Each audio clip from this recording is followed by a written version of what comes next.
Hi, it's Judy Regini again. I hope you've enjoyed the videos that I've been sharing with you, and I hope you'll enjoy this one too.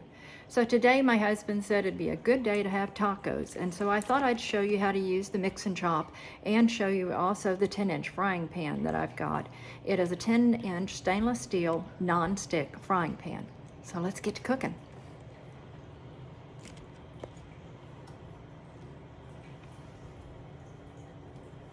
Sorry for the movement.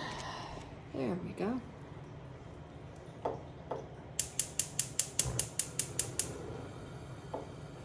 So I've got my oven on, waiting for the meat. Now I typically break up the meat a little bit before I put it in the frying pan. But you're gonna love to learn this gadget, or love to use this gadget when you're cooking ground meat of any kind, because it does such a wonderful job. As you can see, it's a non-stick surface in the frying pan.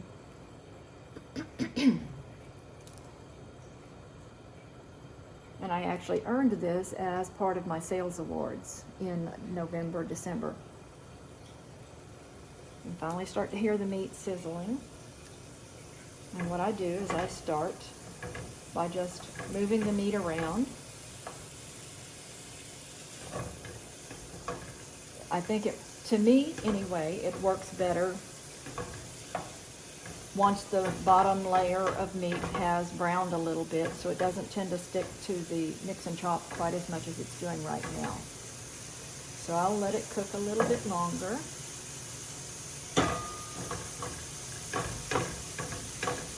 But what it will do is it'll basically take the clumps of meat and crumble it up. And I treat it much like I would if I was doing mashed potatoes with it, which you can use this to make mashed potatoes as well. Just move the meat around, mush it, mash it, get your aggressions out a little bit. And as you see the meat starting to cook, it'll start to break up even more.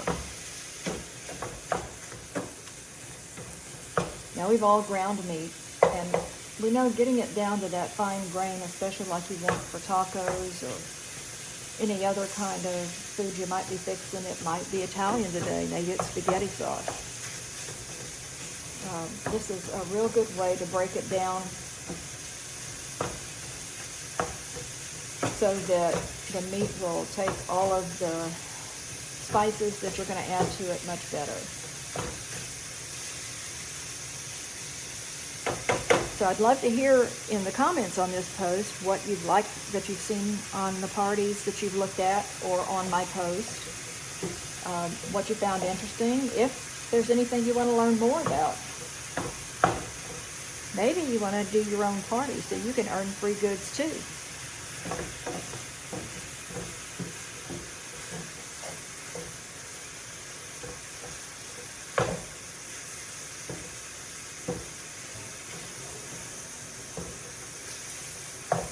As the meat starts to cook down, you can see that it's getting in smaller and smaller clumps so that it's going to be completely ground.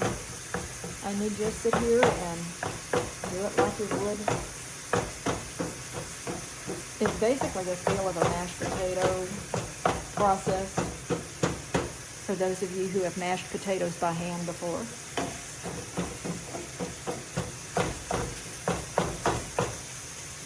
I apologize if this is a little loud on there.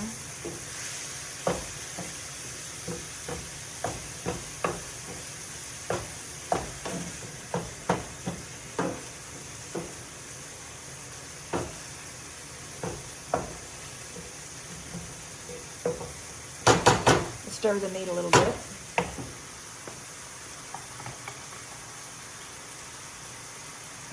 Now, this is a Pampered Chef tool as well, and it's also in my arsenal for when I'm making food like this. I especially like it when I make gumbos and things where you've got to saute a lot of onion and bell pepper and stuff. Moves it around, and because it's not a spoon, it doesn't get stuck inside the spoon. So I'll toss the meat around a little bit, and then I'll flatten it again.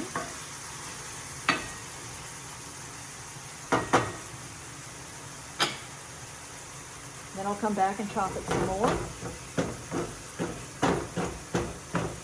Now because of the shape of the blades, and I think I showed you this before, if you twist when you chop, it moves the food around a lot more.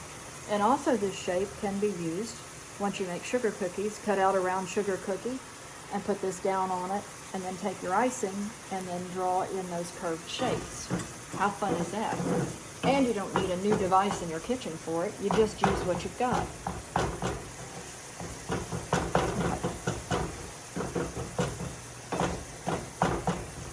The meat's finally starting to get browned, with just a few pink spots in here now.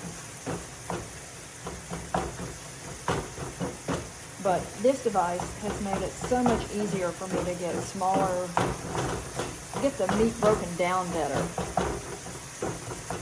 And so instead of trying to mash it with a spoon or a ladle or some other kind of device,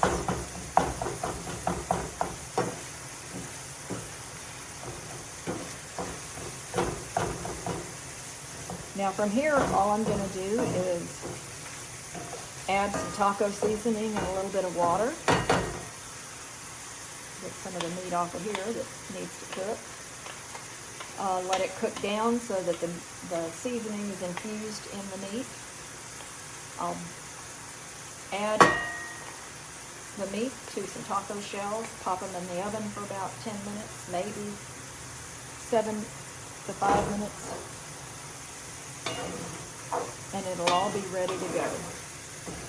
Pop a little cheese on, get your lettuce and tomato going. My husband will get his hot peppers going. And there you have it. This device is so handy. I love this one as well. They actually sell them as a set or individually. But as you can see, the meat is ground to a very fine consistency. And that's all there is to it. So let me know what you think. If you've got any questions, you want to know what the item number is on any of this, I'll be happy to share. I'm bouncing you around again while I raise the camera again. Anyway, that's it. I hope you enjoyed this demo, and get back to me real soon. Let me know what you think. Bye.